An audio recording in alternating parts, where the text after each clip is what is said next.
お力離させてください。ノーフィルターの60センチ過密水槽にどれだけ多くのお魚を入れることができるのか検証中。今回お迎えしたのはカージナルテトラを10匹。お魚が合計80匹になっても問題なく維持できてます。皆さんこんにちは。旬アクアの旬です。今回はノーフィルター60センチ水槽の現状と新たなお魚を導入したので紹介させていただきます。ありがたいことに視聴回数やチャンネル登録してくださる方がどんどん増えてきたので、ここで一旦ノーフィルター水槽の設備や生態についておさらいさせていただきたいと思います。まず最大の特徴としては、この水槽にフィルターはついていません。ジェックスさんの外掛けフィルターを取り付けていますが、ろ過剤はつけておらず、エアレーション代わりに使用しています。なぜこの方法で維持しているのか。その理由は一つ。簡易設備でどこまで生態を入れられるのか気になったからです。基本的に水槽を立ち上げるとなると、水槽を用意して低床や水草、流木をレイアウトして好きなお魚を入れますよね。そのお魚たちが出す糞や餌の残りからはお魚たちにとって有害なアンモニアなどが出ます。それを無害にしてくれるのがバクテリア。そのバクテリアを増やすためにフィルターも設置するのが水槽立ち上げの基本だと思います。このフィルターにはいろいろ種類があって、外掛けフィルターや外部式、上部式、投げ込み式などがあります。フィルターを設置すればバクテリアを増やしてお魚が生活しやすい環境を作ることができますが、ろ過剤の交換費用だったりフィルターの置く場所の確保だったりと手間がかかるんですよね。ということで、この60センチ水槽ではフィルターをつけずに維持することにしちゃいました。要はバクテリアが住みやすい環境を作ることができればフィルターはいらないってことですよね。バクテリアが住みやすい環境を整えるために、現在の60センチ水槽内の設備はこんな感じになっています。一つ目は低床にはケーサを使用しています。低床の表面に見えているのは大磯砂なので、正直なところバクテリアが住み着きにくい低床ですが、その下にケーサを敷き詰めています。ケーサは粒の中に無数の穴があって表面がザラザラしているのでバクテリアが住み着きやすいです。2つ目は溶岩石を使用しています。これも表面がザラザラしているのでバクテリアがとても住み着きやすい岩です。3つ目は多めの水草。今は成長段階なのでボリュームにかけますが、水草が多いとその表面にバクテリアがつくのでバクテリアの住処を確保できます。こんな感じでバクテリアができるだけ住み着いてくれるように工夫しています。現在立ち上げから126日目で約4ヶ月が経過しました。お魚の数は70匹。正直なところお迎えしたお魚が何匹か落ちてしまったこともありますが、水質を検査するとお魚に有毒なアンモニアや亜硝酸は出ていませんので、バクテリアはうまく働いてくれているようです。現状はフィルターなしでもなんとか維持できています。この様子ならまだまだお魚をお迎えできそうですね。たくさんのお魚を入れることは全アクアリストの願望ですよね。ということで、またお魚をお迎えしてしまったので導入しちゃいましょう。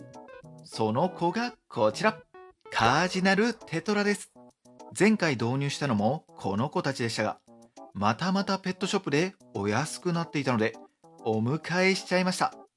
1匹あたり税込み90円でしたのでだいぶお安いですよね。ただ1匹だけ痩せてしまっているカージナルがいるので心配です。水合わせはいつも通り袋ごと水槽に入れて水温合わせとスポイトで水を入れて水質合わせを2時間行いました。水合わせが完了しました。ダイブのお時間です。3、2、1、ダイブ。無事に入水完了。10匹のカージナルテトラをお迎えしたので、お魚は合計80匹になりました。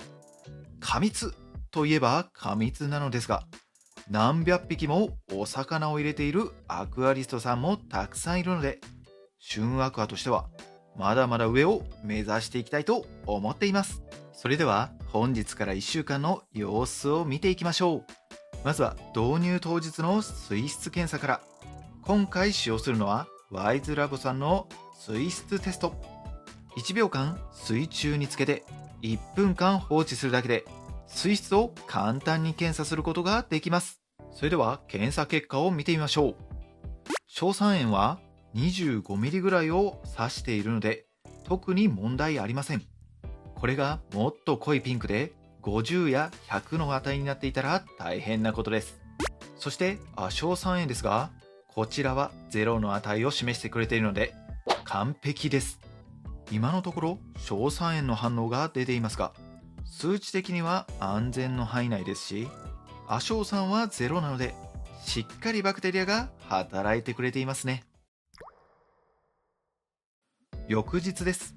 お魚たちの様子はというと、いい意味で特に変化はないですね。水質も検査しておきましょう。硝酸塩は今回も 25mm 前後、50にはまだいっていないかなという感じです。これならまだまだセーフ。亜硝酸塩も0の値を示しているので全くピンクになっていません。まだまだ安心できますね。正直なところ10匹追加したことで硝酸塩が出てしまっていたら、亜硝酸塩がちょっとでも増えていたらどうしようかと思いましたが、まだ数値的には出てきていないのでバクテリアの活動は良好です。導入から3日が経ちました。お魚たちはすこぶる元気です。導入した時に痩せてしまっていたカージナルも餌を頑張って食べている姿を何度か確認できたので、このまま生き延びてくれるんじゃないかなと安心しちゃってます。それでは毎度恒例の水質検査もしておきましょう。それではいつも通り硝酸塩から見ていきます。少しピンクが濃いような気もします。25よりかは高そう。50に近い気もします。ちょっとこれは硝酸塩の値が高そうですね。次に亜硝酸塩を見てみましょう。ここは全くピンクになっていないので数値は0。全く問題ないですね。硝酸塩の数値が高まってしまいました。硝酸塩はお魚にとって有毒というわけではありませんが、いいものでもありませんので、この数値が高まっているときは水替えをしましょう。もう一度検査をすると少しではありますが数値が下がりました。お魚が増えてくるとこの数値も高くなりやすいので、水質検査では一番気にしたいところですね。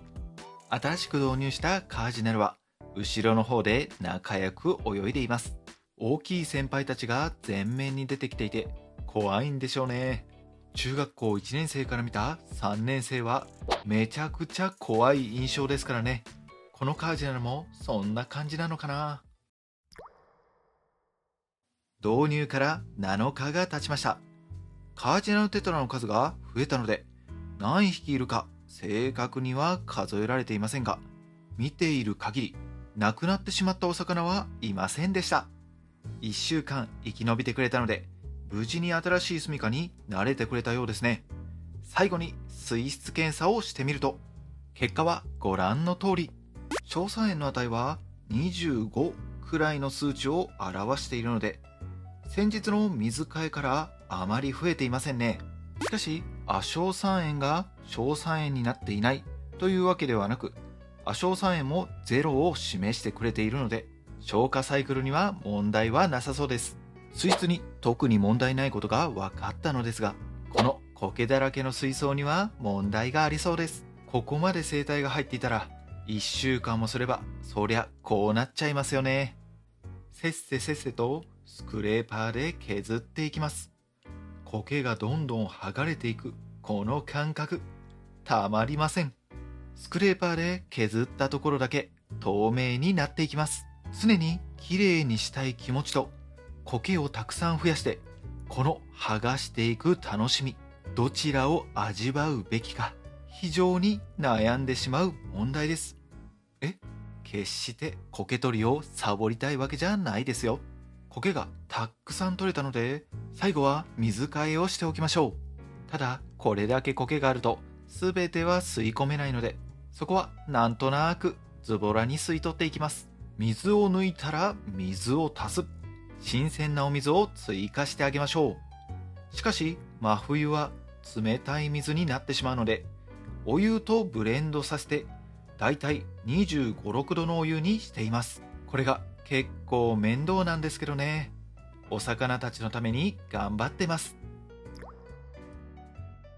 さあ、綺麗になった60センチ水槽の姿がこちらです。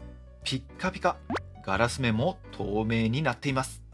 カージナルテトラが増えたことで熱帯魚の主なカラーが青になりましたね。やっぱり色に統一感があるのは美しい。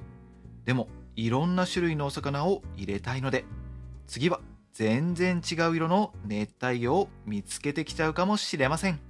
皆さんは統一感がある方か、いろんなお魚がいる方か、どちらがいいですか？どちらも捨てがたいですよね。次の熱帯魚をお楽しみに。本日は以上になります。また次回の動画でお会いしましょう。バイバイ。